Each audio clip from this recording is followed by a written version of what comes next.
एक बार एक चिड़िया और कबूतर खाने की तलाश में निकलते हैं।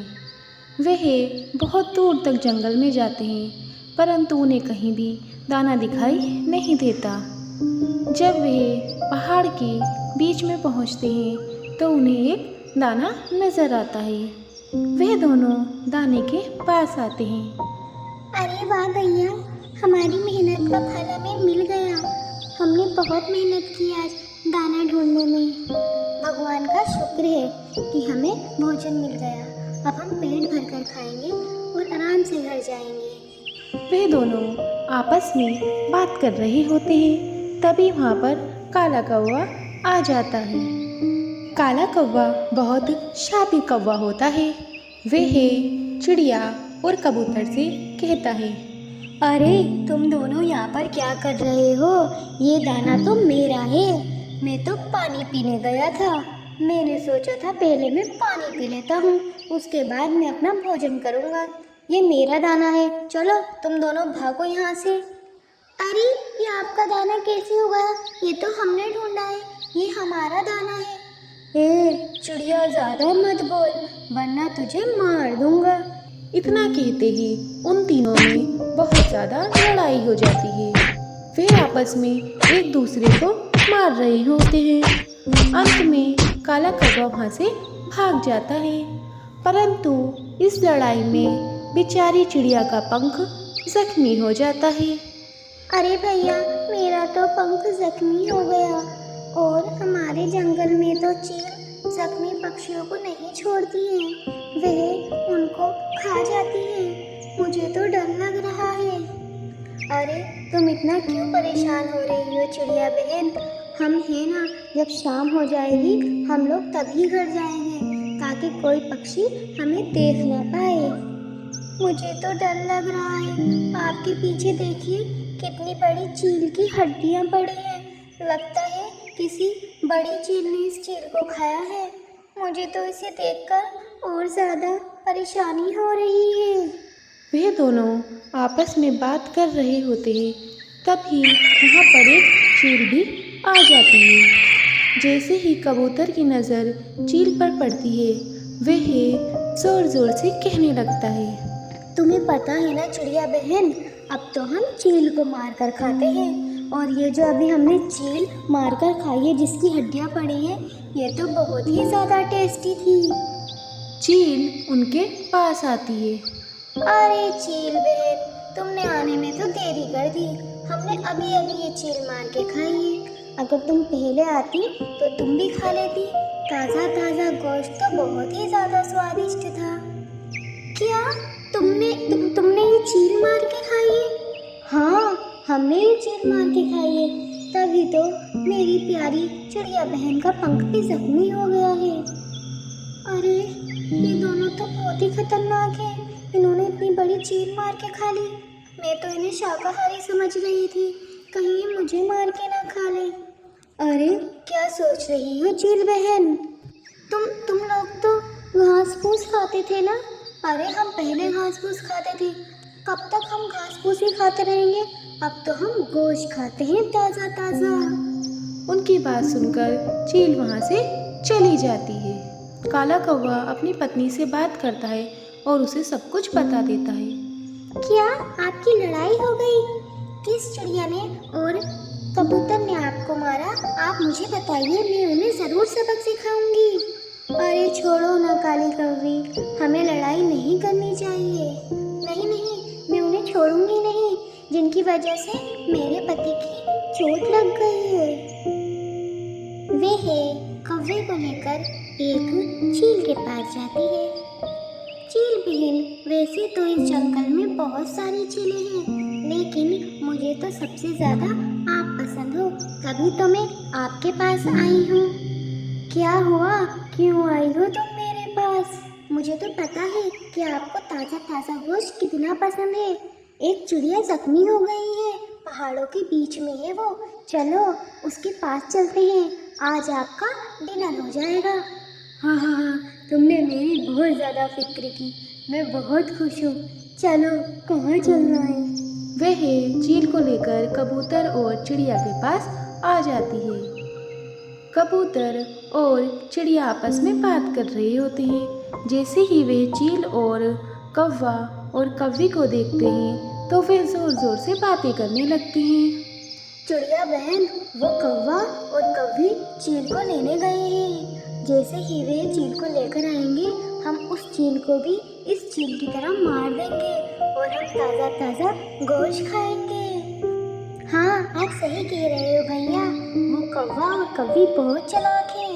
वे बहुत आसानी से उस चील को बेवकूफ़ बना देंगे और हम फिर अपना रात को डिनर करेंगे। हाँ, मुझे तो बहुत बेसब्री से उसका इंतज़ार है कि वे कब आएगी। देखो, हमने जैसे इस चील की हड्डियों पे मांस तक नहीं छोड़ा, ऐसे ही उसकी हड्डियों पे मांस तक नहीं छोड़ेंगे, सब खा जाएंगे। उनकी यह बातें चील सुन लेती है। तुम दोनों मुझे मारने के लिए यहाँ पर लेकर आए। तुम दोनों को तो मैं देख लूंगी। अरे, ये झूठ बोल रहा है। ये इस चिड़िया का पंख मैंने जख्मी किया है। तुमने देखा नहीं कितनी बड़ी चील की हड्डियाँ उसके पास पड़ी है। उन्होंने ही मारा है उसको। मैं जा रही हूँ। मैं जा रही हूँ यहाँ से, और तुम दोनों को तो मैं बाद में देखूंगी। ये कहकर चील वहाँ से भाग जाती है और काला कौवा उसे आवाज़ देता रह जाता है। चील बहन रुको। बहन रुको, ये झूठ बोल रहे हैं, ये नाटक कर रहे हैं। कबूतर काले कौवे से कहता है। हाँ, अगर हमारे पास अकल है तो हम किसी भी परेशानी से बाहर आ सकते हैं। काले कौवे भैया, आपको क्या लगा कि आप चील को लेकर आएंगे तो चील हमें खा लेगी? हाँ, हर परेशानी का सामना धैर्य और अक्ल से करना चाहिए। तुमने वो कहावत तो सुनी ही होगी, अकल बड़ी या भैंस। हाँ। बेचारे काले कौवा और काली कौवी अपने घर आ जाते हैं। शाम होते ही कबूतर और चिड़िया भी अपने घर सही सलामत निकल जाते हैं। बच्चों, हमें हर काम धैर्य और अक्ल के साथ करना चाहिए। यदि हम किसी भी काम को धैर्य के साथ करते हैं तो हमें सफलता अवश्य मिलती है। अगर आपको हमारी ये स्टोरी अच्छी लगी है तो please like, subscribe and share ज़रूर करें। एक जंगल में टोनी नाम की चिड़िया अपने पति राजू के साथ रहा करती थी। उसकी एक बेटी भी थी जिसका नाम पिंकी था। राजू अपने परिवार का खर्च चलाने के लिए नाव चलाया करता था।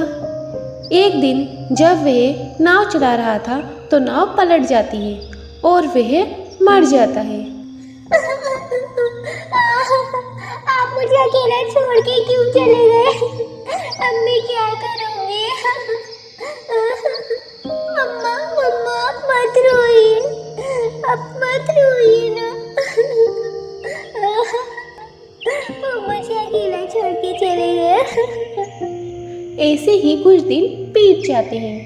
पिंकी अपनी माँ के पास आती है। मम्मा, आप खाना खा लीजिए ना।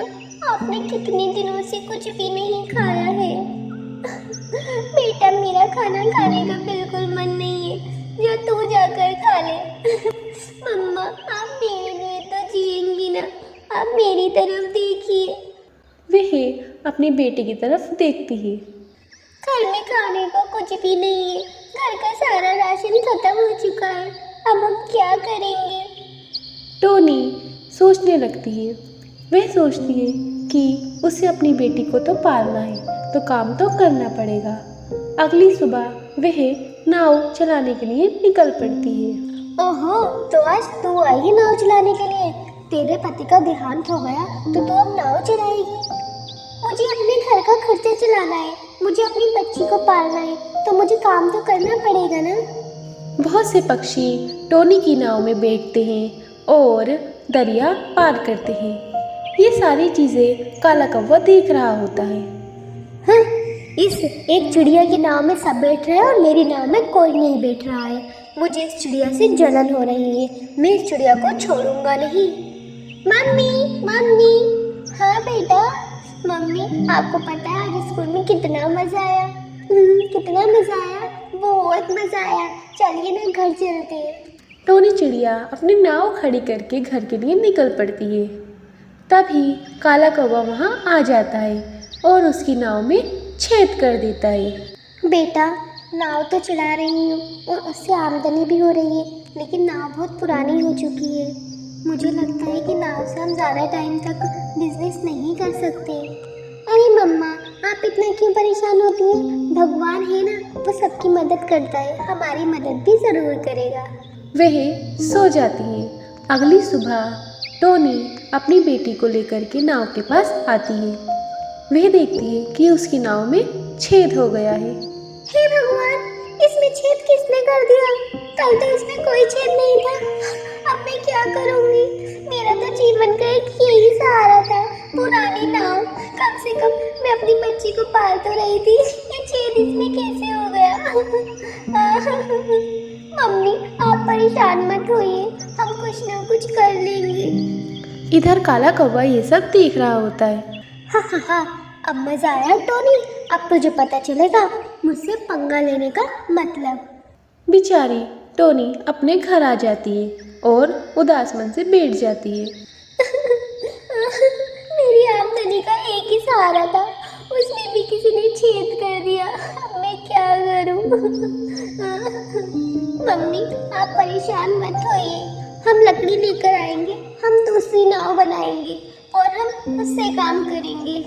बेटा, नाव बनाना इतना आसान नहीं होता है, उसके लिए बहुत मजबूत लकड़ी चाहिए होती है। हाँ, तो वो पास वाला जंगल है ना, मेरे स्कूल के पीछे, वहाँ पे बहुत सारी लकड़ियाँ हैं। चलिए, हम लकड़ी लेने चल रहे हैं, फिर हम बहुत अच्छी नाव बनाएंगे। पिंकी अपनी माँ को लकड़ी लेने के लिए ले जाती है। वह लकड़ी इकट्ठी करती है और उससे नाव बनाना शुरू कर देती है। देखते ही देखते वह लकड़ियों से बहुत सुंदर नाव बना लेती है। अरे वाह मम्मी, ये नाव तो हमारी पुरानी वाली नाव से भी अच्छी है। जब आप इसे लेकर जाएंगे ना, तो सारे पक्षी इसी नाव में बैठेंगे। हाँ, ये नाव तो बहुत ही सुंदर है। अरे, इस टोनी के पास इतनी अच्छी नाव कहाँ से आ गई? अरे चलिए चलिए, मैं आपको दरिया पार करा देती हूँ, 10 रुपए में, 10 रुपए में। वाह, तुम्हारी नाव तो बहुत ही अच्छी दिख रही है। हाँ, आइए, मैं आपको भी दरिया पार करा देती हूँ। इस तरह काला कौवा अपने मुंह की खाता है और मेहनत से टोनी अपनी नाव बनाकर दोबारा से काम शुरू कर देती है।